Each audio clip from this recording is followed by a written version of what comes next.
Hello and welcome back. This is the third and final installment of benchmarking smelting. So previously we, in the first video, designed 8 variants on bot smelting, some 8 beacon, 10 beacon and 12 beacon builds with or without shared chests. The winner was a very simple build. Sorry, let's put daytime on because I want to be able to see what's going on. Freeze daytime on. Midday. Okay, there we are. We can see again. Okay, a very simple build. You have a single smelter which has a single requesting box, a single offering box, and 12 beacons. And that's it. Nothing fancy at all. Right. However, although that was the winner and it was scoring 70, so that 0.7, sorry, so that was scoring 0.7 plates produced per millisecond of gameplay, real world time. All right. I thought there were things that could be improved. So on the 60k event, I saw that some people had wired the chests and inserters that were loading trains. So this is set to enable only when there are greater than 11 plates in the box. So if you look at the box, drones drop stuff off. When it gets to above 11, the handle activates and it puts that in the train. So you can see these lights are red a lot of the time. A lot of the time there aren't enough things in the box. So that was done all over the 60k Factorio builds. I thought it was worth benchmarking. The other thing is, so these are the inserters which are emptying these boxes. Now, if they are set to empty periodically rather than in one go, they move an entire stack. So these are set to enter whenever they receive a signal of 1 plate, and there is a clock here which ticks to output 1 plate every 75 game ticks. So every 75 game ticks, these stack inserters come alive, they are enabled, they check in here, they find 11 or 12 items. Let's get rid of this, sorry. They find either 11 or 12 items in here, they shift it. There you are. So this count is going up to 11, 12, made it to 11 that time. If a productivity cycle goes through, then it gets 12. And that works fine, okay? So these are happy little machines. Does it make any difference? Because obviously there is this clock which has to be calculated, and then every single inserter that's emptying a machine now has to be watching a signal to see whether it is enabled or not. So that's an overhead. How does that overhead compare to the overhead of all the swings we are saving? So similarly here, we've got all these inserters which are watching a box, measuring the volume of stuff in the box, and updating their enable disable status on the basis of that. So what's the performance impact of that?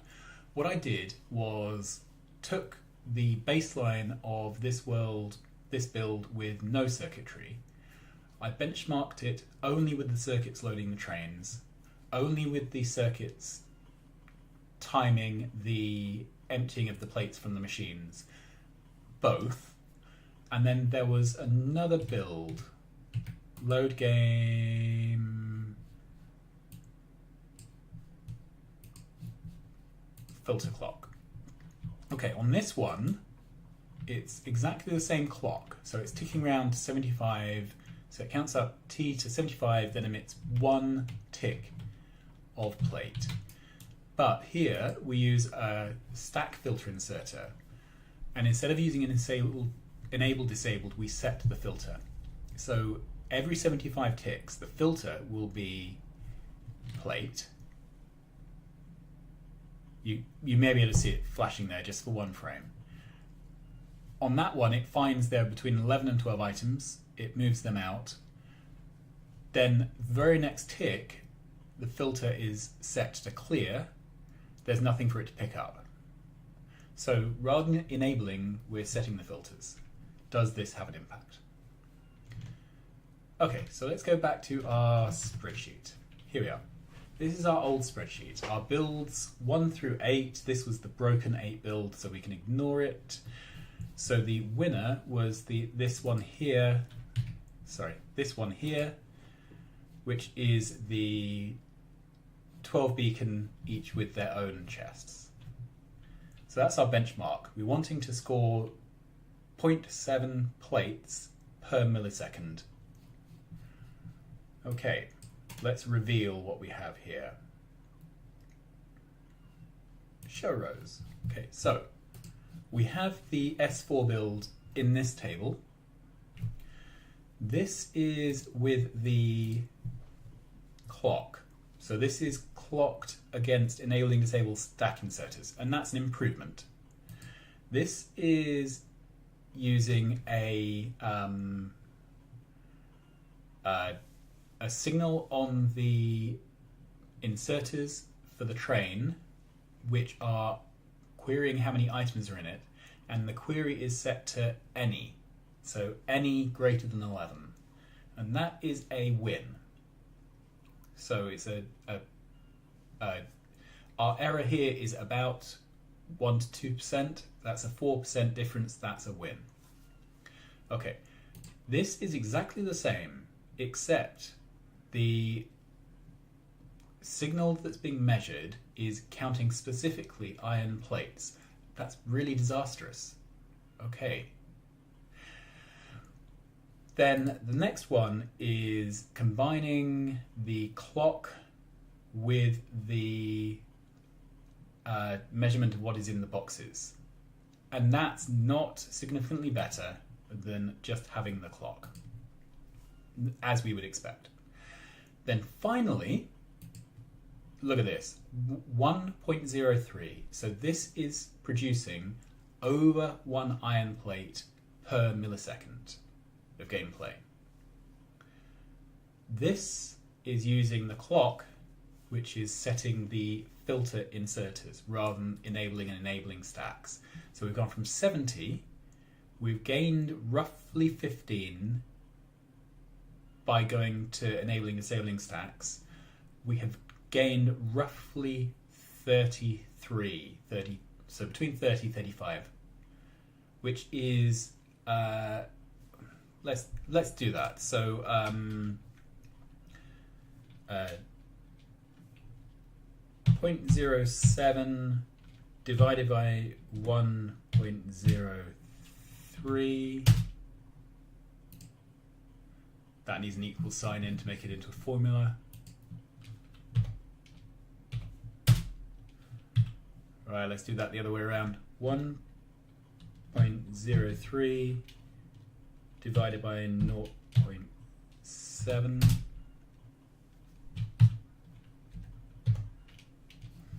This is what happens when you flick backwards and forwards between different spreadsheets, Excel, the online one. So that's a 47% increase in performance over just the bog standard build. So we have 47% better UPS by using a clocked filter inserter on that build, which was already the most efficient build. That is just a massive win. Okay, so a lot of these things are within error margin. A lot of these things, 2% here or there, maybe 4%. You can put it down to timing differences.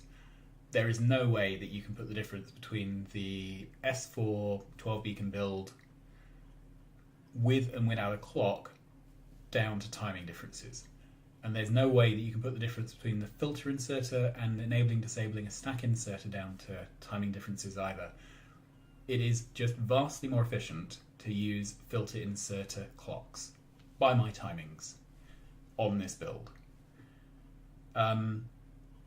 So it's completely a no-brainer. We are massive difference. This is like already as big as the difference between, it's bigger than the difference between the best and worst builds out of our possible builds just by putting that clock on.